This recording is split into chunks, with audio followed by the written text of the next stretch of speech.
Hey everybody, welcome to the PC Perspective Podcast. This is our 252nd episode being recorded on, May 22nd, 2013. I'm Ryan Schraub.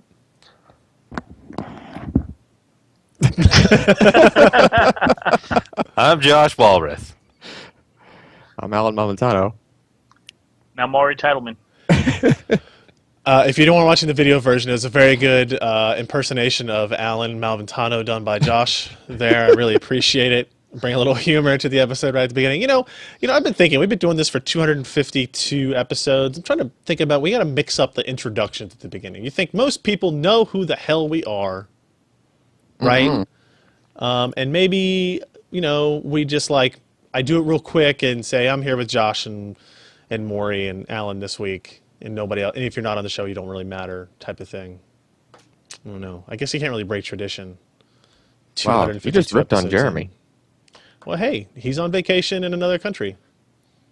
It's not even America, right? I mean, whatever. How do you even have a vacation outside of America? I don't know. Doesn't make any sense. How do you even get there? It was a long boat ride. Yeah. Because they don't let Canadians on planes. I thought he swam. I didn't think they let him on boats either. Yeah, well. Yeah. If he had enough beer and whiskey, I bet he could swim across the Atlantic. He has that kind of power. So let's talk about some stuff. We actually have a really interesting show. Let's say we're going to be back-weighted a little bit. We're going to talk about some of the cooler stuff towards the end of the show because of timing issues, we'll say. But let's talk about, well, apparently we're going to talk about motherboards. A lot of motherboards, Z87 motherboards in particular. This was the week of pretty much every vendor saying, hey, look at all the motherboards that we can't sell you, that we can't talk about performance on, but we would like you to talk about our boards instead of the competition's board, so here's a bunch of pictures and features and that kind of stuff. Maury, you did these write-ups for us looking at, first we'll talk about the Asus Intel Z87 motherboard lineup preview that you published.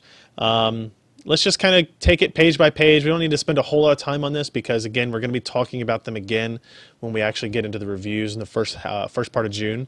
But what in the Asus lineup kind of stood out to you about what is different in this generation versus last? Well, really, layout-wise, there's really not much. I mean, they've introduced some really cool form factors. They have an ATX for the tough line, which is which is usually their Sabertooth line. It's called the Griffin. Yeah. The Sabertooth, which just flashed by, and the Griffin, both will have the armor on it. The Griffin by default does not come with the armor kit. The armor kit, unfortunately, is an add-on kit. But they haven't released the pricing on it, but we've heard it's going to be reasonable, like $25, $50 something. Gotcha. Hopefully, I don't know. But that makes it really cool. One thing they did do with the Sabertooth Z77, or the Z87, is actually include a fan this time. That was one of the biggest hassles with the armor kit, is that it didn't have a fan, and if you didn't have a fan on there with the armor kit, it could melt your board sometimes, depending on how hard you played with it. I would say melting your motherboard is always bad. Yeah. Yeah. If you scroll up a little bit on the page, they're also introducing the ROG boards. They have the same coloration. They've changed up the heat sinks a little bit. They're all actually part of the ROG line. They're introducing a new board called the Hero, the Maximus. It's called the Maximus 6 Hero. That's a brand new line that they're introducing. That is going to be an ATX board. In my opinion, it's kind of their competitor with the MSI M-Power line. They wanted a board that was decently priced, that was a great performer, and that's basically what they went for with the Hero. It's really a no frills board, but they didn't make any kind of compromises on the onboard components. It's got the same ROG components, all the good digital stuff, the enhanced MOSFETs and VRMs and all that good stuff. Gotcha. It's got the good cooling on it, but it just doesn't have the feature set of the ATX or the the Maximus 6 or the Gene board. The Gene and the the Extreme or the Maximus Gene. 6 Extreme both, Right.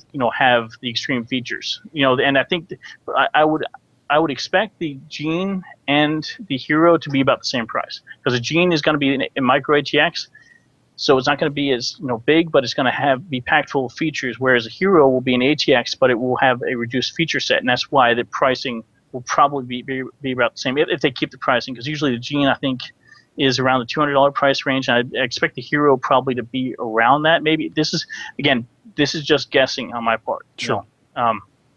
So none of these numbers are concrete. This is all just guesswork until June 3rd or whenever the boards start hitting. June 3rd is the NDA, but whenever the boards hit retail, which may be more the middle of June, like by June 15th, you'll actually see real pricing on them.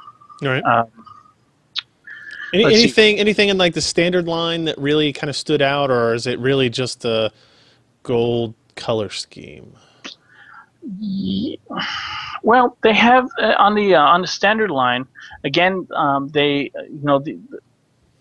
one nice thing is that they did not compromise on the components on the high end of the standard line, like the workstation board and the Expert and the deluxe boards. They use the same VRMs, the same MOSFETs, the same digital power stuff of the ROG line. They're using that across the board. Because they want the performance crowd there. One interesting thing they also are including with the Extreme and with the Deluxe they're including their new antenna form factor for 802.11 AC. It's a dual antenna, and the thing's really neat too. The antenna will either lay flat or it will be in an L shape like you have there, and it's basically a directional antenna that's supposed to really help with reception and transmission if you choose to use those. Anything that improves 802.11 AC adoption, I'm for. That's pretty cool. Yeah. Now finding a router for AC. Hey, ASUS sells some, so there you go. Bundle accessories. All right, so that pretty much we'll know what to expect from the ASUS side. What about on the Gigabyte side? They kind of showed off and talked about some of the features on their Z87 lineup as well. Yeah, the Gigabyte boards are. Gigabyte was really pushing they're really pushing their new BIOS design.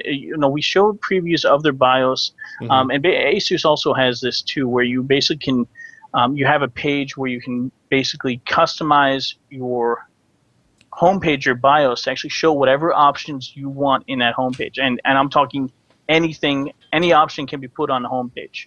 We're talking monitoring options, we're talking settings. If you want to put all of your, most used overclocking settings up there, whatever you want to put up there, you can put up there. And also with the Gigabyte one, you can actually tag menus and sub-menus, so you can have flyout menus come out there. You can also have an orange, a blue, or a green color scheme. You can actually import your own photo, and it has two resolutions. So there's a high res and a low res version of the BIOS. So like if you just have a function key to change between them, and one of them shows you all the information on the side, but you got to be a little bit closer, kind of using in a Windows environment versus it all being kind of blown up. So depending on what your use style is, it was kind of cool to see. Yeah, the Gigabyte boards. I mean, they're really, with this release, they're really trying to take on ASUS. They actually have they actually kind of broke their mold out a little bit. They actually have 3 different lines this time. They have an Extreme line, or what they're called the Extreme OC series. They have a gaming series, and they have their standard series. Now, Thunderbolt series they say is different, but Thunderbolt series is basically part of the standard series. They just have Thunderbolt boards included in that series. It's just They have Thunderbolt ports on them. The Extreme OC series are for the hardcore overclockers. That's going to be your like from the Z77 line. It would be equivalent to your the UD7H, that type of board. Right. Your gaming series is going to be your Sniper, and they actually have a mini ATX version of the Sniper, which is a very nice addition. That was something that was missing from their lines before. They had mini ATX boards, but they not they had it part of their standard line. Having it part of the No, sniper. they had the G1 Sniper M3. Oh, did they? Okay. Yeah, Well, the M3 sorry. was Thanks for micro. correcting me, Josh. Yeah. Hey, hey, I'm just glad my microphone works. I was doing the moonwalk and I was just shocking the crap out of it. Sweet. You know what I'm saying? You're like 4-bit this time. You're not even 8-bit, Josh. I know. Story of his life. But another addition that that Gigabyte is doing here is that they are actually they're actually putting a professional grade op amp on the board for speaker output. The op amp itself will be removable, and you'll have a choice of probably about 10 or 15. I think on release you'll have maybe 3 or 4, and then they'll include. They're going to ship with 2. They're shipping with 2. They're shipping with 2. Okay. And then they will sell like an upgrade pack. It has a few more options, but the idea is that this is a standardized form factor for these, so that you'll be able to go to Amazon or wherever that sells these devices and buy whichever one you want. I mean, they start at $1 and go up to like $50 or $60, depending on what brand it is and what kind of technology they claim to have and that type of stuff. I had not had any experience with op amps until really attending this event and kind of listening to it, and I know we were discussing it in our kind of intra-company chat about what is the difference and can you even tell these differences. And I will tell you that even on like a $100 2.1 channel system, that there's definitely a difference when we switch between these different op amp chips. I'm not going to go as far as to say that they're wildly better. It's almost as if, to me, to my ears, it almost sounded like you were changing equalizer settings or something like that. But it's kind of a universal setting, and there's. Do you remember the Blue Gears sound cards that first had the swappable op amps, and then Ozentech took over the HDA line, and they had a little bit, that. Yeah, I'd like swapped in some decent Burr Brown op amps, and I mean they're not expensive in the first place, and so it's kind of odd that they would do such crappy ones in the beginning. But yeah, it does make a difference, especially if you actually use the analog outputs. Of course, if you use digital outputs, you can swap whatever the hell you want, and it's not going to make a difference. But just throwing out that for you. I can't speak tonight. It's fine. Yep. One thing to note about the op amps too is that the op amps only are for the speaker output. If you use headphones, the op amps do not apply. No, hold on. They had it. I thought on there they had a gaming. They actually have a headphone op amp, a specific headphone op amp. Yes. On that. Yes. Yeah. So there's one port on the back and one front panel port that will be powered by this op amp. But if you go surround sound, you obviously don't get the op amp or anything like that. So it's an interesting addition. I'll be curious. Like, so this is going on the gaming series, and it's almost like, I don't know. I don't know how much overlap there is there. I don't know what there's. This is the best option for the series to actually put it on. But I'll be curious to see how much people really care about this in today's world of 128 kilobit per second MP3s, and whether or not it'll be enough to convince people. I mean, it's kind of a cool thing to me to just have that option there. And I listen to enough music here in the office that I would consider, if I have a $150 2.1 channel set up on my desk, and if it could make a difference. But the thing is I don't have any of that pre-knowledge about it, so I'd have to like test a bunch of different ones and figure out which one I like. So it kind of sounds like a pain in that regard, right? So I don't know. It'll be interesting. One other thing I'd like to note about the boards, not about the op amps, so this is a different subject. Both the Sniper line and the Extremos, I think it's Extremo C. I don't remember what that board, but the OC series, both of them have upgraded heat sinks on them. Basically, they connect all the VRM heat pipes and the chipset heat pipe. It's all one big heat pipe, which is nice. In addition, it has an inbuilt fan, so you don't have to worry about cooling. It also has a water port on both of them. So for all you water cooling enthusiasts like me, you can hook up your water, and that's available both on the Sniper line and on their Extremo C line, which is a nice addition. I was sitting there looking at those boards, and I did not notice that. Yep, that's why I water cool. All right, so that's some of the Z87 previews that we have coming up. Let's talk about an actual review that you published. The kind of, I was gonna say we're at the tail end of the Z77 life, but we're really not, because there are other Z77 boards that I know of that are probably still going to be released even after this. But you reviewed the Z77A GD65 gaming motherboard that is kind of a refresh of the Z77 line that MSI had before. What is different on this motherboard compared to some previous models? The most obvious difference with this motherboard is the coloration. They go with and the Dragon logo. The gaming line of boards. I have a whole line of products. It's not just boards, but I believe they also have video cards. The Dragon logo is going to be the biggest thing, and the coloration for these boards is black and red, which is it's a really nice color combination. Looks really sweet. They also redesigned the heat sinks to be a little more effective. The other big difference with this is that they include a killer NIC. Okay, Right. Qualcomm apparently. I don't know if Qualcomm. I think Killer was a separate company, and maybe Qualcomm bought them or something. Yeah, that's how it happened. But basically, it's an actual killer NIC for the Gigi NIC that's embedded in the board, and it also has some kind of Sound Blaster software that enhances your sound or whatnot. Sweet. But really, those two things are and the coloration are the big differentiators between this board and the base GD65 board. It's a decent board. I had the killer NIC. The performance of it wasn't as good as I was expecting. It kind of, it performs really well, but it also has, or in my testing, I found it to have very high CPU utilization, very high meaning upwards of 20% while in use. But also keep in mind that I'm doing, my network testing is copying, 3 gig, either a 3 gig set of files or a 3 gig file over the network. So it's a fairly taxing test. If you're doing normal networking stuff, you may not notice the utilization that much. Overclocking wise, it did about what we expect. I think it got about 103 or 104. You don't really get much. The highest I've seen on a Z77 board is 105, and that was with the M power. But it's a decent board. It looks nice. It's priced pretty well. Also, the killer NIC it's very programmable in the review itself.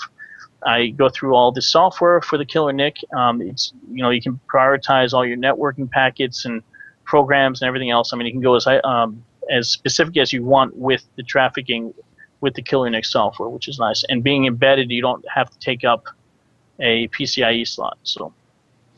What about the pricing on it? Is it decent? I think it was $179. I think. Yeah, I think it was like $179.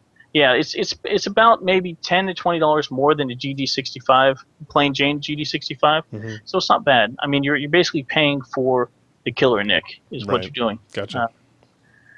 But yeah, no, it's not a bad board. And this board, this series, as Ryan was saying, the Z77 line still has life in it. This board is something that was literally just released. It was within the last month or two. And literally just released, not figuratively. I Yes. literally said that. Yes, thank you, Josh. Literally. I'm sorry. All right, so check out those articles. If you're interested in the Z87 stuff, go to PCPro.com and look for the featured articles, the most recent articles, because there's a lot of photos and images and stuff, and I know you guys eat that up, especially when it's pre-release things. And then if you are still curious about Z77 products, check out Maury's review of the MSI gaming board. Let's talk about, this is actually the first review up from our newest writer. He didn't join us on the show tonight. Steve Chardine, who actually I went to school with down at UK. Wrote up a review of the Lenovo Y500. And he still talks to you? Yeah. I was a lot nicer when I was in college. Lenovo Y500 gaming notebook, and we posit that could it possibly be the best mobile gaming value around. So the IdeaPad Y500 is interesting. It has a fairly high-end quad-core Ivy Bridge processor, 16 gigs of RAM, 1 terabyte hard drive, plus a 16 gig cache SSD. 1080p 15-inch screen, blah, blah, blah, all that kind of stuff, 802.11n things you would expect to see. But the kind of interesting feature is the GeForce GT 650M. Not just one of them. There's actually a pair of these running in a SLI configuration. And what's kind of cool is it's actually a removable module, right? So this is the secondary graphics module that plugs into the system that you could also put in a battery, or you could put in an optical drive into the same bay. So, and it makes a wonderful Frisbee. Yeah, it looks like it would. It looks like you could just toss that out there. So it's kind of nice to have that flexibility.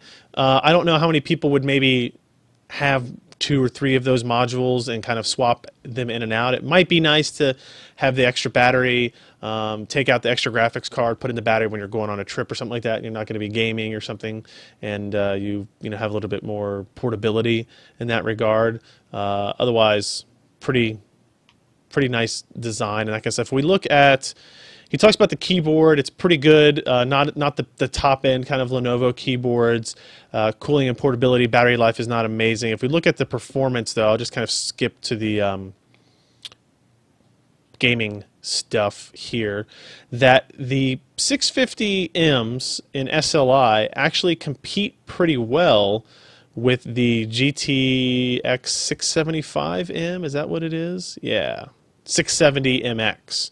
Right, it actually beats out the 670MX in some systems. So the SLI is actually scaling pretty well, and it's not a bad rig. So you can get it for $1249 or less, he says, at various online retailers. And there's always going to be a little bit of caveats that go along with a multi-GPU setup as opposed to a single high-performance GPU, but it is kind of nice to have that flexibility to be able to like take out the 650 and put in a battery, or whatever it is, depending on your current setup or what your plans are for that day, and that kind of thing. I don't know how. Sometimes getting those types of accessories from Lenovo can be a pain in the ass. So I don't know, like, if you order it without one configuration or the other, if you'll be able to just kind of get both of them if you need them. But it's a really interesting article. Check it out. PCPro.com, obviously, Lenovo Y500 gaming notebook. We get a lot of requests. We get a lot of questions about gaming laptops and kind of what the best values are and what options we see. This is kind of an interesting one. People don't really think of Lenovo when it comes to gaming machines, but interesting nonetheless. We're going to do a final update on our Indiegogo project. I guess we had, just 2 days left after last week's podcast? No. Yeah, so, 1 or 2 days. So it went through Friday at midnight. And I don't remember what we were at last Wednesday, but we were in the 17s or 18s maybe? I think we were 1,700 away from 2,000. Okay, all right. So we were in the 18-somethings. Yeah. And our grand total was $22,853, or, I don't know, 229% of our $10,000 goal, which is that was awesome. An awesome pizza party you threw with all that money. The ice cream and cake were amazing. Tremendous. It was I've great. Never had truffle ice cream before. Thank you. All the crust of the pizza was made out of liquid gold as well. Yeah. So if you had some issues with your stomach, that's probably why. And caviar pepperoni too. Yeah, exactly. So I just wanted to say thank you to everybody that donated. We had 292 funders, and I think a couple of those were doubled up, but we appreciate it nonetheless. You guys exceeded our expectations fairly dramatically on what we were looking forward in this. Ken and I have already started going through the spec sheets and what we're going to buy. We've bought some cameras. We've bought some cameras. We've bought some lights. We're testing out different filters and that kind of stuff. So we make sure that we're trying to save as much money as we can and stretch out the funds in the best way possible at the same time. So actually, I think we're using one of the new cameras and one of the new lights right now, just kind of testing to see how everything goes. Make sure the lights don't catch on fire after some extended use. These lights are on fire. Maybe they'll trip a breaker. Who knows? That's one of the things we're going to do with the funding. Is I'm going to bring an electrician in here and say, fix all this stuff. You know, what the best buy that you made so far was when you sent me these. I thought if anybody deserved the AMD memory, it would be you. it was you of all people. But thank you guys very much for your support on the Indiegogo project. It was awesome. I've had a couple of requests for, hey, can we still donate? I didn't get in time. First of all, it was 30 days. Like that's we don't want to. It's not like I don't want to say no to people's money. However, I also do not feel like it's like, hey, everybody, just give me some money every once in a while. It seems a little weird as well. So if the project is in it, we'll probably wait. How is that bad? It just seems a little odd. Hey man, here's a 50. Good job. Thank you. It's it's a little tip, something for you. Don't spend it all in one place. But we're working on some other things.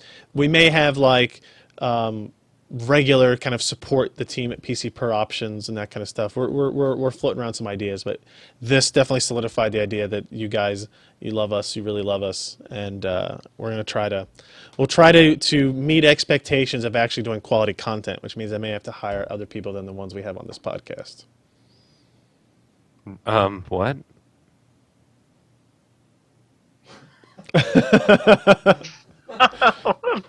Oh, I'm sorry. I thought I hit the mute button on my thing. Anyway, moving right along. This is really bad timing. Hey, did you know ECS is making Z87 motherboards as well? Are they golden? They're not golden. Do they have dust fan protection? Yes, they will, Josh. Are you kidding me? They really do? No, I think they said something about it. I mean, their press release was anti-dust shield, ADS. Yes.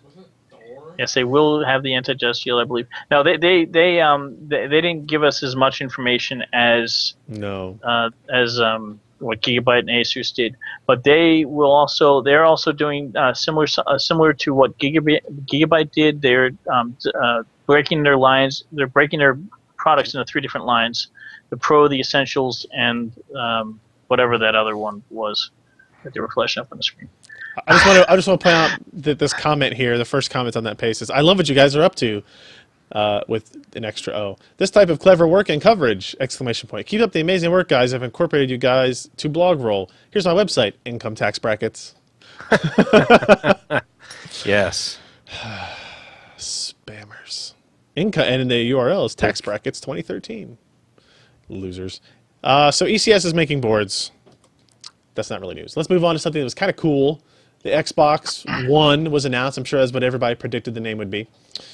Xbox One. Let's talk about it from a hardware side, from a hardware point of view, a perspective, you might say.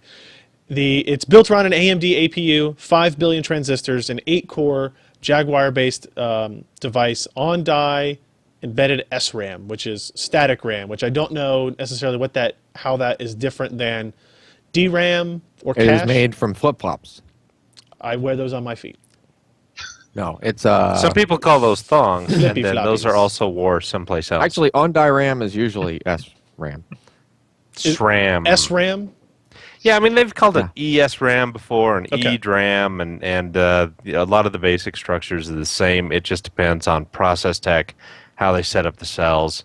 Yep. Crap like that. And so yeah, SRAM is just, I mean, it's tightly packed transistors, and that's why they can get to 5 billion transistors on that thing, because they've got a buttload of SRAM. Because think that the GK110 GPU is 7.1 billion transistors, right? So that gives you a little bit of an idea of what the size of the die is going to be. Because I think somebody said this was built on 40 nanometer technology. That can't be right. It might be, but I would doubt that. A non-tech is saying 20 Jaguar nanometers, was Tim developed said, but to be initially released on 28 nanometer. yeah, And so they really probably wouldn't port it back to 40. a 7.1 billion transistor 40 nanometer chip. Yeah, that's kind of crazy. That's like the size of a dinner plate, right? Like, Pretty much. You can eat an hors d'oeuvre off of it, or a hors d'oeuvre. If a decent chunk of that is the RAM, then RAM portions can be packed out much more tightly all right. than like calculation stuff. It'll also have 8 gigs of RAM, 500 gigs of storage, a Blu-ray drive, USB 3.0, 802.11n, HDMI in and out. The HDMI in is to pass through like your cable box into it, so you can say Xbox TV, and it will. And you turn can on swipe TV. stuff. You can move your hands and you can do like this. and it will shrink it, and you can do this, and it will expand it, which is... And there's an animated character that looks like a hoe, and you can slap. Other interesting details that came out. I don't know where he got the information, but Anand was saying in his article that the differences between the PS4 and the Xbox One APUs is that the Xbox has fewer Radeon cores, 784, I believe, and the PS4 has more at like 1152. So that's a difference of 16 versus 12 compute units, something like that. Plus, they're using DDR3 versus GDDR5 from Sony. So, yeah. So, what do you think about the differences in the architecture, right? So, Microsoft seems to have gone with they're going to have fewer graphics processing units, but they have this on-die SRAM, whereas Sony, on the other hand, seems to have let's get more graphics processors, but have a GDDR5 bus. Do you think these are going to like kind of balance out, or do you think one will have an advantage in one way or the other? I think Sony's going to have a hardware advantage overall, but I think it's going to come down to content. Well, Ken's asking, will they? Go ahead, Ken. Actually use those shaders? Will they actually use them? Yeah, I mean, so. I mean, if you're going to backport, you don't have to see. So if it's the same architecture but it's different shader counts, you're still going to utilize that performance, right? You don't have to recompile things. You don't have to like. So if there's an issue, like it may just be that games will run smoother on the PlayStation 4 than they will on the Xbox One, which you haven't really been able to. I would say for the most part, it's been the opposite in this previous generation. Things seem to run a little bit better on the Xbox, but that's because they've been tweaking their designs, their software designs for that architecture for the most part.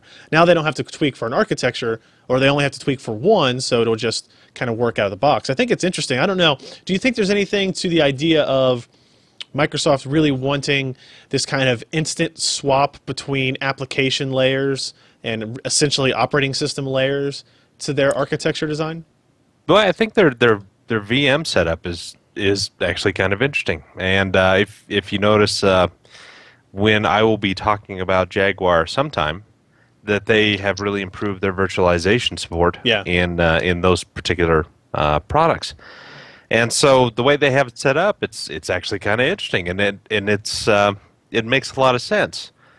You can have a VM running all your 3D stuff, all your games, and then you got a VM doing all your entertainment stuff. And, kind of never the two shall meet. And you still got 4 gigs of memory for each application or each VM.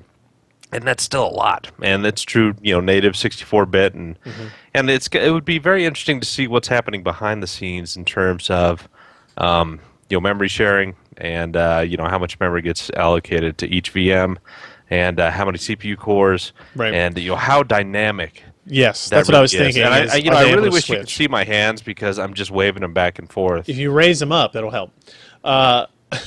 So I think one interesting discussion I heard some of the Microsoft people talking about was that because they're going to promote applications on the Xbox One seemingly more heavily than they will on the PlayStation 4, third-party apps being able to install them. They wanted to use this virtualization to create these kind of sandboxes where people that write applications for your Xbox Live experience won't have access directly to the hardware, like people who are writing games that have to be certified will have access directly to the hardware layer.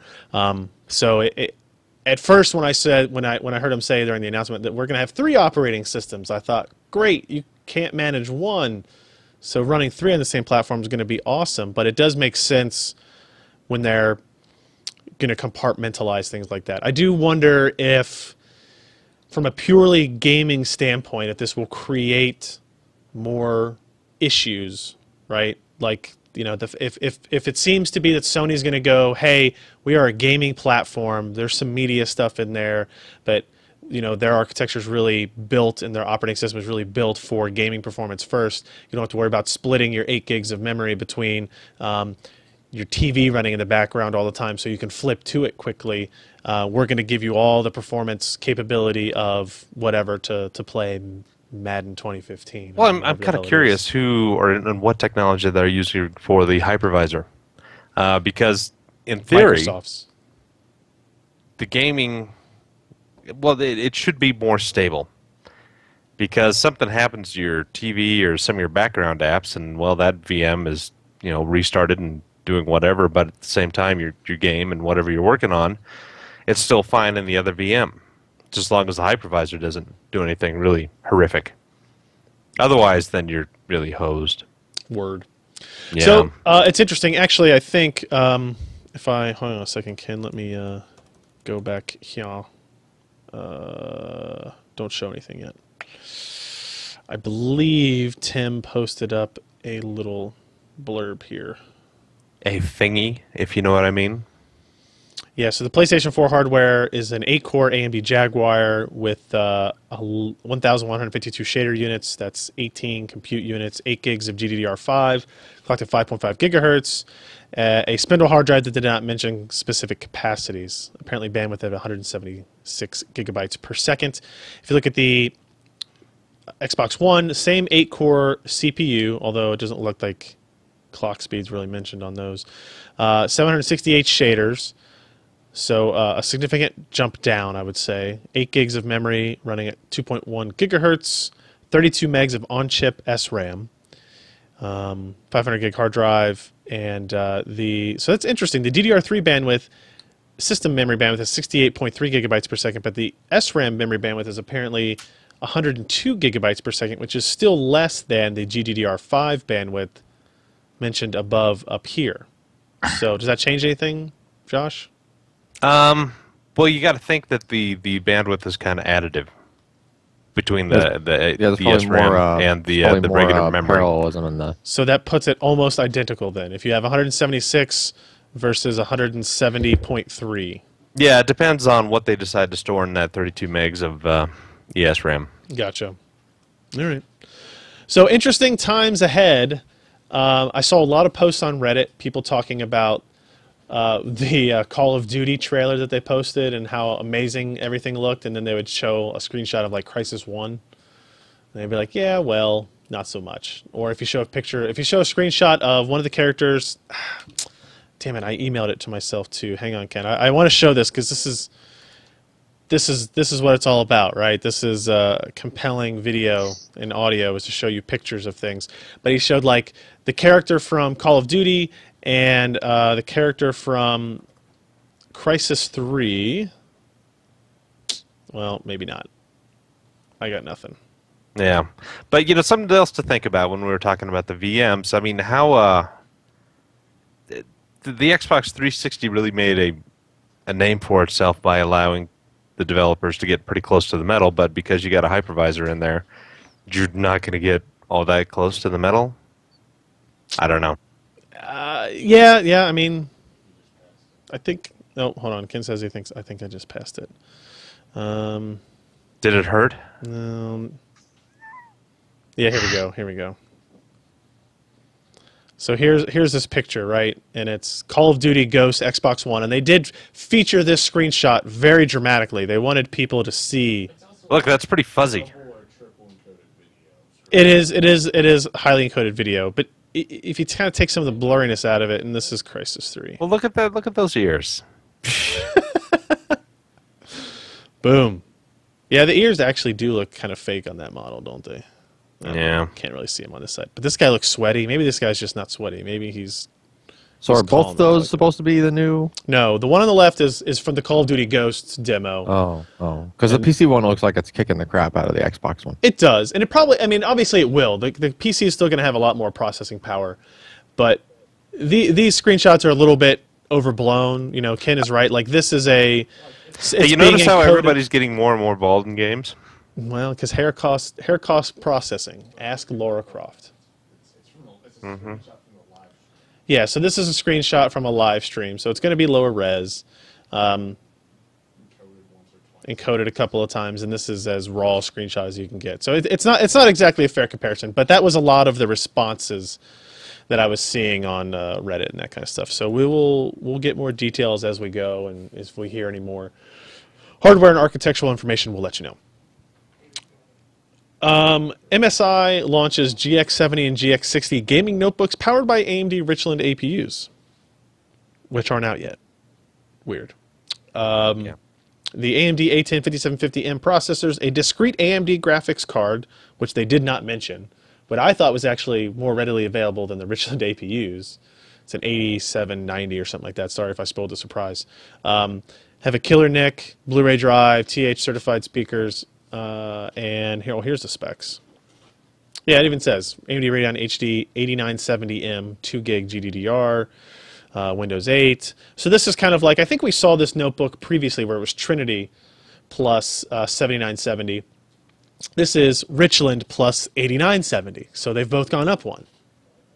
It's those specs you were showing, Ryan. It shows the weight of the notebook is 7.7 pounds. That's, or actually, sorry, one is 7.7, one's 8.6. Those are fairly heavy notebook. I have a notebook that's like 8 pounds, and it's not fun. It'll to tear work your around. shoulder off. I mean, these are gaming notebooks. They're not meant to be portable in any kind of fashion, for sure. But they've got killer networking. I don't know. Yep. I mean, this is what people want to know, right? Is what's I think MSI has actually been making some of the best gaming notebooks over the last year. Great pricing. They make notebooks for a lot of the ODMs out there already. Like if you go to iBuyPower and those guys, you'll probably find that they look very similar to these. And you can get a high performance CPU. It's Richland. It's not going to be as fast as a Core i7 on CPU bound tasks, but you get the top end mobile graphics chip, and it's $1,399. And it's heavy and it's big, but you got a SteelSeries keyboard, 9-cell battery. It's not going to last very long, but you got USB 3.0. Pretty good feature set, I think, for $1,399, right? Yeah, and pretty high-end graphics. Yeah. This is definitely something you can take to QuakeCon, hook up to a monitor, maybe an external keyboard if you need it, if you don't like having your wrist raised on the body of the machine. But pretty nice looking hardware. We actually have a new MSI machine that we just got in today, laptop that we're going to do some testing on. It is not this particular model, but it will be interesting nonetheless. Did you So notice is Sean is Pelly that- is Pelly going to be working on? I do not believe Sean will be supporting me on the system that I got in today, but maybe on this one, maybe on the Richland one. Ironically enough, HGST, that's a thing. That's a Western Digital thing. That's Western Digital. Yeah, Western Digital bought them. Oh, that's right. Yeah. So what is this 500 gigabyte per platter thing? Well, the 500 gigabytes per platter is not really news. The fact that their HGST is cramming 3 of them with the head pack and the drive logic and everything else into a 9.5 millimeter standard thickness 2.5-inch laptop style drive. That's pretty crazy. And it's 7,200 RPM, right? Because that heat would be. I would assume. Oh no, it says it 5,400 RPM. Yeah. Yeah, I'm surprised it's not slower than that even, because that's, I feel really embarrassed because it says a Western Digital company right underneath that HGST. Yeah. Wait, Hitachi was bought by Western Digital? I didn't look look at the other letters. Remember when I said there's only really 2 companies left anymore, the duopoly? Yes. And people were saying, what about Hitachi? Actually, Ken said duopoly. You couldn't think of that term. Yeah. And then I said monopoly, and let's play it. Right, so Let's play Monopoly. that is a cat. There is a Cat's cat done. on the screen. Our podcast number just went up. Man, we are a hit on Reddit now. Boom. The keyboard cat is going He to play looks Ryan confused as hell. Put me down. off. Put me down. This is not a cat box. So this is just a density story, I guess. It's just how many platters. It's not even a platter density thing. It's a density You of just the say platters. how many potters. It's platter Yeah. density, not. No, wait. It's density of platters, not platter Yes. density. Correct. Interesting. Yes. All right, we'll see that. All right. So now we're gonna get into some uncharted territory, guys. I would appreciate it if everybody that's watching this live did not tell on me. If you look at the story that we have up now, you'll see that the background is red and it says unpublished because I'm not supposed to talk about it quite yet. But we're pretty close. so I'm just going to do it anyway because I don't feel like waiting until next week. AMD is talking about their 2013 mobile platforms, Temash, Kabini, and Richland. Temash and Kabini are based on a brand new architecture, Jaguar cores, the same ones, ironically, that are in the PS4 Xbox and PS4. Xbox One. And then Richland, which is a extension, refresh, whatever you want to call it, of Trinity. So I'm just going to briefly give a little background on what Temash and Kabini are. They're completely new SoCs, and they're SoCs now because they have built in the Fusion Controller Hub features, the I/O, the Southbridge, whatever you want to call it, into the APU. And what's kind of compelling about this, we first learned about Temash and Kabini publicly at CES, is that they have a really interesting target in the market that nobody else currently sits in, especially Kabini. So Kabini is a 15 watt, I think they have a 25 watt part, and then they go down to 15. I think they might have a 9 as well. Yeah, I think 9 to 15 is really kind of Kabini, and then the 4 point whatever till 9 is Temash. Yeah. Looks like here there's an 8 down to a 3.9 for Temash. So Temash is meant for mostly for tablets, and then maybe a clamshell laptop, right? As low end, as low a cost as you can get. And then Kabini is kind of maybe the super high end tablets, but more than likely laptops. And when I first saw it at CES, it looked like AMD was creating a market called performance tablets, and I was like, well, that doesn't really exist. But it looks more and more likely like something like that might happen. And if not, the kind of how much performance and battery life can you get out of a notebook is definitely a compelling story. And where Kabini sits today, which will be called the A4 5200 and the A4 5000 APUs, is somewhere between a Core i3 Ivy Bridge ULV part and an Atom part. And right now, there's really nothing in that margin. Intel tries to fill it with like Pentium branded parts where they're just disabling more and more features and lowering the clocks down and down. But if you take like the Core i3 3227U part, which we'll talk about in a little bit as well, it's like a $225 tray price, which is a lot for when you're trying to build a super low cost system. And Kabini, the A4 5000 kind of sits, it'll probably be in machines that range from $399 to $499, maybe up into the $599 range, depending on the quality of the other components that you build into it, and you get pretty compelling performance out of it. But yeah, the chip's going to be like $50 to $65. Right. Price. So if you compare that Core i3 at $200 to $60 for Kabini, you can see why there is potential for that to be successful. Now, all Intel has to do is drop their prices, tell the OEMs, hey, we'll give you some rebates if you sell X million of these parts, and some of that stuff will inevitably happen. What's interesting is, like, if you look at this graph here, AMD, this is all data from AMD, from an AMD presentation I had up in Toronto, and they're comparing the Kabini A4 5000 15 watt part to the Trinity 22 watt part, and this is not performance improvement, this is performance per watt. So it's more on lines of efficiency, not raw performance. I think Trinity would actually be a better performer in that regard. But if you look at this one, the 9 watt Kabini versus the 22 watt Brazos, you're actually 215% more efficient in performance per watt in terms of the gaming side. I don't really know what else to talk to here. I mean, you're looking at Kabini parts that are going to be quad core. There are some dual core options as well. They are running at 2 gigahertz at the top end for the 25 watt part. The part that we tested is quad core, 1.5 gigahertz, 128 Radeon cores. So you can kind of get an idea of what that means in terms of the Xbox One has 768 CUDA cores. Not CUDA Not cores. CUDA cores. GCN. That would be funny though. Radeon cores running at whatever speed we don't know. So you kind of get some idea of where we're at in terms of raw capability here. But Kabini and Temash sit in this weird spot that we don't really know how they're going to react. We need to see retail units and that kind of stuff. And then Richland is Trinity plus power savings that they were able to figure out mostly in software and BIOS and firmware. that enables them to get a little bit more battery life and a little bit more performance out of those APUs as well. Yeah, I mean the competition for that particular part is going to be like Silvermond from Intel, and that's Right. going to be till what late Q3, sometime in Q4. I think you're talking Q4. Yeah. Yeah, yeah.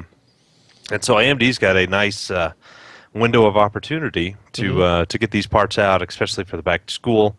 And I know last year when the original Brazos came out, one of the big success stories were the full-size laptops that had a 15.6 screen, and it utilized the Brazos chip and the FCH that went with that, and they were able to use 4, 5, 6 cell battery. I mean, probably not even a 6 cell, but they were able to make the components so cheaply that these things were just flying off the shelves because they performed well, the battery life was decent, and you can get a pretty beefy, well for the time, notebook, full size notebook for $399, and they that was kind of their bread and butter type product. They didn't really get into the kind of ultrabook because it just didn't have the performance compared to what Intel had, but it sold well and it helped keep the company afloat.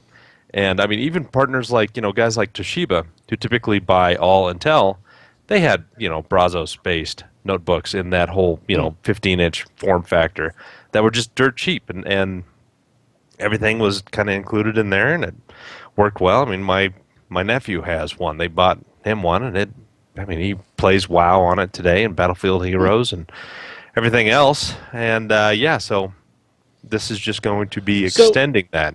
So give us like a high level overview of we have an article going up that talks about Jaguar plus GCN, the compute architecture for Temash and Kabini.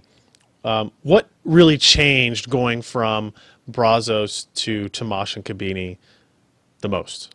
From a high level overview, a lot of the things are the same, but of course the devil is in the details here, because every single part of this architecture was updated, changed, and really optimized for not just power, but power and performance. So the first big thing, of course, is Brazos and the Bobcat were based on 40 nanometer TSMC. These are 28 nanometer TSMC parts, and instead of dual cores, you get native quad cores. Probably the biggest overall change has got to be the L2 cache, because everything goes through essentially the L2 cache and the L2 interface. So you've got one of the cores in there, it wants to make a memory access, it has to go through the L2 interface to get to the memory controller. That's just kind of the way it's set, and it's a dynamically allocated L2 cache. So if you've got heavy single thread working with one core, then it can dynamically allocate more cache to that core and take away cache from the other three, or shut those other three down, or put them in a low power state. And so it's really dynamic. I mean, I was writing this last night, and I mean, it's just impressive the amount of changes that went from Brazos to Jaguar. Well, yeah, Bobcat to Jaguar. And nothing was left untouched. And so IPC in single-threaded performance, and this is when you're using the same clocks, it's about 20% faster than Bobcat. Now, once they start saying, well, we're going to limit the amount of cache, because that was where a lot of the, a big portion of the performance coming from. So if you've got a single thread, it uses more of the L2 cache. Sure. When you normalize that, it's still about 15% faster than Bobcat per clock. And when you consider as well that they optimize clock speed on this and power consumption, so instead of a 1.6 gigahertz Bobcat, you're running at 2 gigahertz in the same thermal power, not just, that clock speed, but you're also running quad core versus dual core. And so the amount of changes in this are pretty impressive. And, it's going to be a solid looking product. The GCN architecture that they added to it, it's not fully HSA compliant, Nope. but it's pretty close. I mean, it does take some of the HUMA things, you know, the HUMA. Homa. HUMA. But you know, there's a lot more communication involved. It's you know, I guess they're talking about more of a flat memory space that, you know, the GPU and the CPU can access more effectively without going, you know, fully HSA, fully, you know, shared address Right. mode. But the latency in between when a CPU needs something, you know, data from the GPU, it's very fast.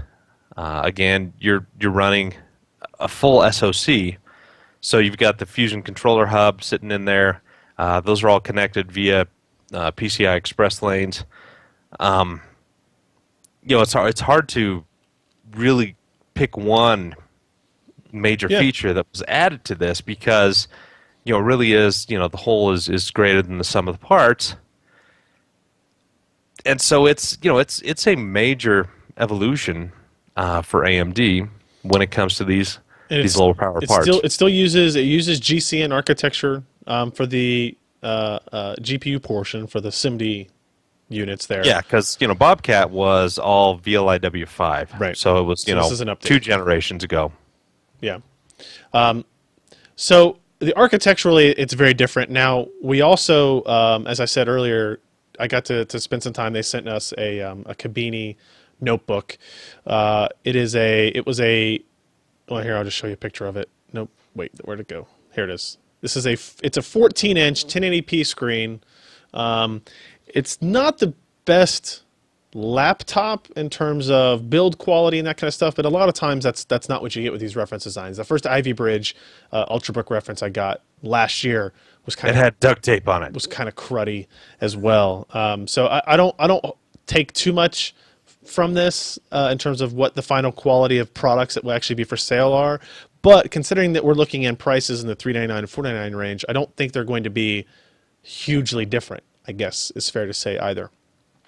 You know, here you can see the inside of it here. You can see underneath this heatsink is the actual APU, and there's a little shot of it right there. So that is the Kabini APU, and here's a little secret: the die for Kabini and Tamash are the same. They're actually the same chip. They're just bend differently and all that kind of stuff, depending on what their power characteristics are. It's a single channel memory controller, so only one 4 gigabyte DIMM on this system. 45 But it watt can hour handle battery. up to 32 gigs. Yeah. If you can find a 32 gig DIMM in that form A factor. single 32 gig DDR3 SODIMM. Yes. Make it happen. So one of the issues that I had with this was finding direct comparisons, because we were talking about the fact that Kabini and Tamash kind of sit in this area between a lot of the Intel competition and even the ARM competition. It was hard to find direct comparisons. We ended up kind of trying to choose a couple in different instances. So like this graph here shows Sysoft Sandra 2013 running on the A5 5000 Kabini, the Core i3-3227U Ivy Bridge, and a Core i3-2105 Sandy Bridge. Now what's important to note here is that the Sandy Bridge part is a 65-watt desktop CPU. So it's of course going to perform better, otherwise there are really, really impressive numbers out of the A4 5000. But compare these results here, right? So this is a 15-watt Kabini versus a 17-watt Ivy Bridge. So if you consider those to be close to the same thermal envelope, the Ivy Bridge is performing better, but the cost of Ivy Bridge is significantly higher than what AMD is going to charge for Kabini. But it's also, when you think about it, it's pretty close to the raw CPU performance you're getting on Ivy Bridge. And that's CPU performance, which is an area that, you know, AMD does not particularly excel in. It just kind of shows you how well that the original Bobcat architecture and now, you know, the extended Jaguar architecture really runs. I mean, this was kind of the, you know, the shining jewel of AMD back in 2011, because that was just before Bulldozer. Bulldozer was kind of crappy. But the one thing that people overlooked was how effective and efficient, you know, the Brazos and the Bobcat architecture were for the Yep. time, and I mean it was a 40 nanometer part when everybody's just- moving to 32 and below. Right. I should point out these are 22 nanometer parts being built at. I think they said both foundries, but I'm pretty sure it's just TSMC. I think they kind of have to say both just to. Well, you keep mean everybody 28 happy. nanometer for Kabini? Yeah. Yeah. Yeah, yeah. Look at this graph here. This is interesting. So this is Handbrake DVD compression or something like that. But it compares Kabini to the Sandy Bridge. We didn't have a result for the Ivy Bridge ultra low voltage part, but it's running at about half the speed, right? But it's running at 4.5 times less TDP as well. So if we continue on and look at like Cinebench 11.5, this is a test that is usually very useful for comparing like single-threaded performance, multi-threaded performance. This is kind of interesting. Here's our single-threaded result. Single core, single thread. The Kabini is running behind the Ivy Bridge. You would expect that. Behind the Sandy Bridge, you would expect that. But look at Clover Trail down here. Poor little Clover Trail. This is the latest Atom that's going in the tablets. Now, keep in mind, Latest Atom. this is a 32 3-watt nanometer, right? It's a 3-watt part. Yeah. It's a Yeah. 32 nanometer part. It's a 3-watt part versus a 15-watt part. So you're looking at differences there as well. But this is kind of interesting. Actually, I think I say that in the write-up here. The gap is 75% between Ivy Bridge and Kabini. But when we look at the multi-threaded result, because the Ivy Bridge is a dual-core hyper-threaded and the Kabini is a native quad-core, that gap actually shrinks down to 21%. So, the Ivy Bridge platform has an advantage, but it's even lower when we take in the multi-threaded issues into account. So let me jump ahead here and show the only kind of real graphics results we have. This was Kabini versus Clover Trail, not really in the same ballpark here. These are dramatically higher performing parts. But I need to say, Sandy Bridge and Ivy Bridge graphics, like full desktop speed, is going to be another order of magnitude higher than this as well. So again, this kind of gets back into the idea of this is in a completely different area. It's a completely different market segment than we've really ever seen. And the last thing I'll touch on is battery life. The battery life of this system was 405 minutes, which was great. More importantly, if we take in the battery capacity of these different devices, so if we look at, say, the 405 minutes of Kabini versus, I don't know, like the 508 minutes of my Lenovo X230 that has a 9-cell battery. But keeping in mind that the Lenovo has an 84 watt-hour battery and the Kabini only had a 45 watt-hour battery. And you kind of get this metric here, which is interesting. Gives you an idea of kind of what you might expect from a platform level. The Kabini is running at 9 minutes per watt-hour, whereas the Lenovo was running at 6 minutes per watt-hour. And then the Ivy Bridge Ultrabook was at like 5.5 minutes per watt-hour. And I threw these in here. Yeah, probably Go ahead. a really interesting comparison is that of the Surface versus Kabini, because Surface is running the 40 nanometer Yep.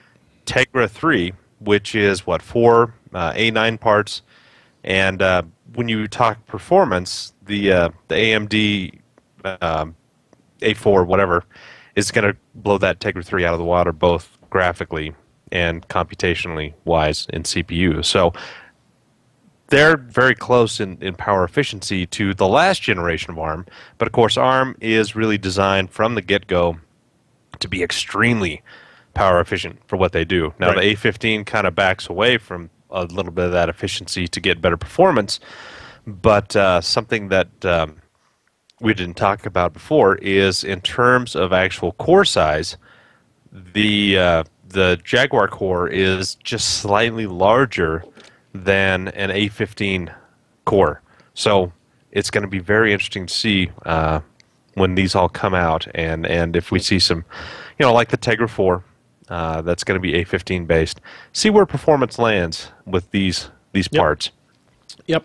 So lots of good stuff going from AMD this week. The whole layout of plans of what the 2013 roadmap looks like. It's probably not a coincidence that this Kabini Tamash Jaguar kind of disclosures after the PS4 and Xbox One releases and that kind of thing. So check out those articles on the website, pcper.com. If you're not watching live, they'll be up and ready for you to consume. I guess that's it. We're going to jump into our hardware software picks of the week. I'm going to pick a GPU this week. It's going to be this one. this one. No, just kidding. I can't pick It's an that old one. GPU. How about this new in box MSI GeForce 4 Ti 4400, 128 megs of RAM. It has the Infinite FX engine, dual 4400 or programmable. 4200? This is the 4400. It has dual Oh, programmable okay. vertex I used to have shaders. one of those. Advanced programmable pixel shader, AGP4X. This was so I happened to go into that closet that I always talk about, and I said, "Hey, what's this?" I was looking for a particular product, and I found this. I picked it up. I was like, "Wow, this is still brand new," and I realized, sorry MSI, from years and years ago, I never reviewed this product apparently. But I wanted to. I But wanted that's to got open like it. the software bundle, the ultimate software bundle. Well, I'll show you the software bundle. Let me show you the card first. Still in its anti-static packaging. Those were the Boom. worst coolers ever. It's so Honest to It's God. so tiny. I bet it was pretty loud. 128 megs of RAM, No, it wasn't AGP loud. connection, But it broke. DVI, VGA, and that stupid port in the middle that was both S-Video and other. Right? So here's your little Did adapter. that have video in? Yeah. Yeah, it was a Vivo. Yeah, you're right. So here's that software bundle on discs, Look at all those discs. multicolored cases. No one lives forever. MSI. That's one of them. Hey, I'm talking What? here. Sorry, my memory. It goes back in time. MSI Multimedia Beyond 3D, Trend Micro PC Cylin 2000, MSI Multimedia Games Collection. That can't be good. Bundled software doesn't really say. No One Lives Forever. Right here. Oh, right Sacrifice. Sacrifice. here. Yep, Sacrifice. How about the Aquanox benchmark? Ooh. The multimedia value package. I don't know what that is. The multimedia Win Producer Coder Professional Users Pack, and Win Producer Win Coder. Yeah, because it was all Vivo stuff, so you could actually utilize those to do some video. I obviously did not do that because it was And still in the Aquanox box. was not the benchmark. That was the actual game. I thought that was only a benchmark. No, they had Aquanox the benchmark, but they also had Aquanox. Spaceballs, the game. flamethrower. Yeah, it was the successor to Archimedean Dynasty. And One of my favorites here's your of all S-Video time. cable for all those. I don't know if I ever used an S-Video cable like to connect to my TV. We have used them here. Eesh, eesh. They're good for using for screen caps. Smells brand new, How Josh. does it smell? Oh, I love the smell of hardware in It the morning. smells like brand new chemical PCB, non-ROHS Yes. compliant. Phenols. Oh, what did I have here? Oh, I did bring up this Tom's Hardware review that shows performance of it in Star Wars Jedi Knight 2 OpenGL at 1024 by 768. Thank you very much. 101 frames per second. This is how we used to benchmark graphics cards. Look at that difference going from 1024 by 768 to 1280 by 1024. Oh, 1600 by 1200. It was a big kick in the Johnson. 76 frames per second. Oh, that's not bad. I bet they were very well paced. Very, very well, very low frame time variance there. Yeah. Who's up next? We've got Josh.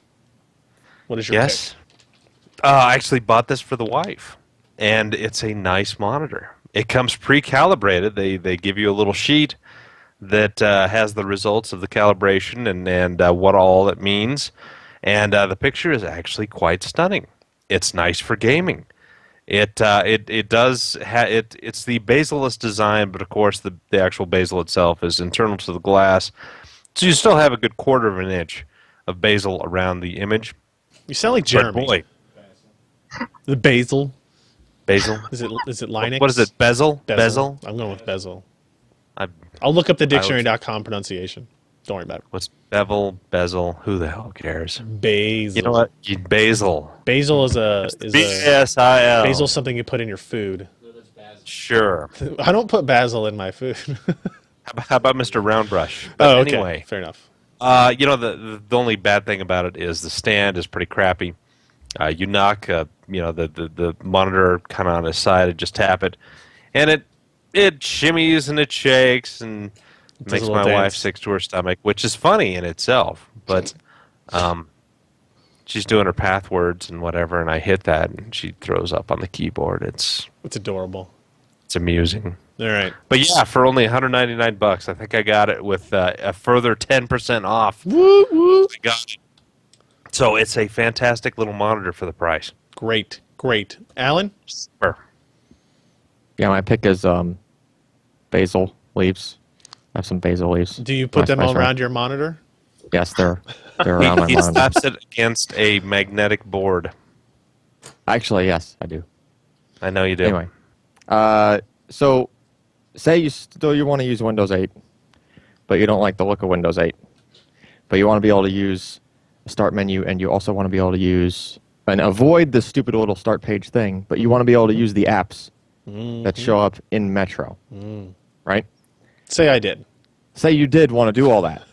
Well, StarDock makes a combo pack now for $8. Includes a thing called Start 8, which is just a start menu replacement, which also gives you options to bypass the whole Metro screen when you go to sign in or log in or whatnot. And then once you've done away with that, you can still use the Metro apps with that other modern mix thing that's included in the bundle. Seems kind of cool. It actually windows the Metro apps. I like it. Yeah. Windowing the windows that Windows don't go in Windows. It windows the things that Yo, dog. became not Windows. Maybe you didn't see the Xbox One launch. You can snap things to the side on that too, huh? Yeah, yeah. Huh? You can Yeah. have that web browser to the side while you watch that movie. Yeah. Okay. I don't. Okay.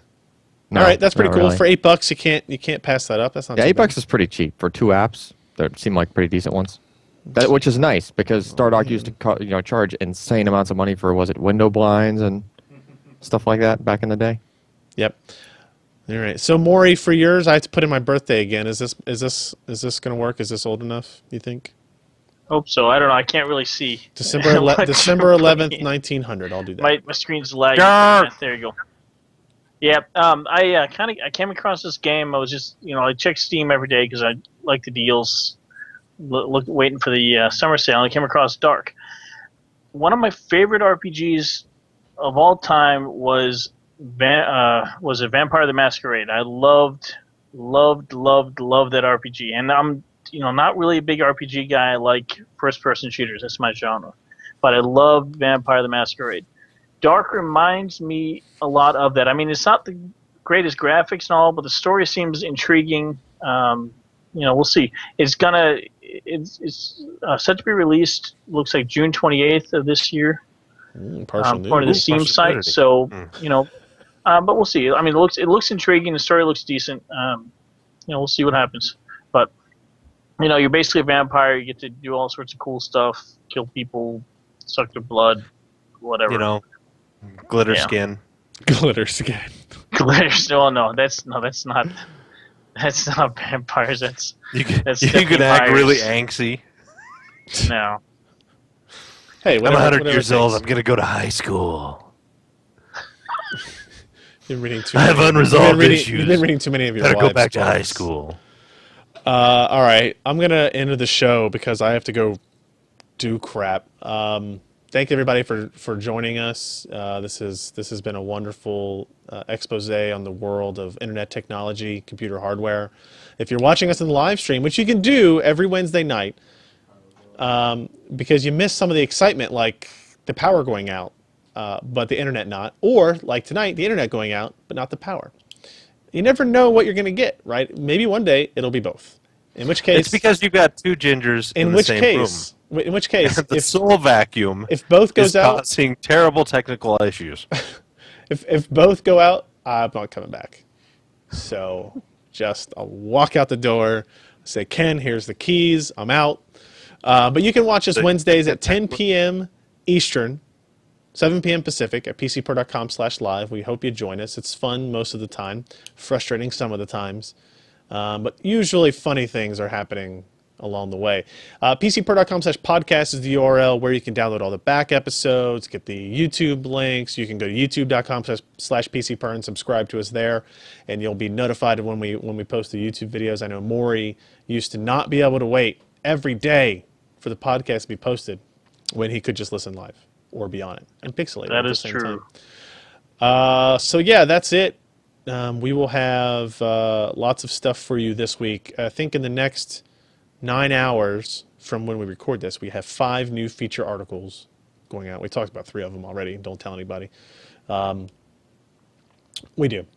Alan has one to post yet on a storage device for tomorrow morning. Yes, I do. And I have a graphics card to talk about as of 9 o'clock tomorrow morning. Which graphics card could that be?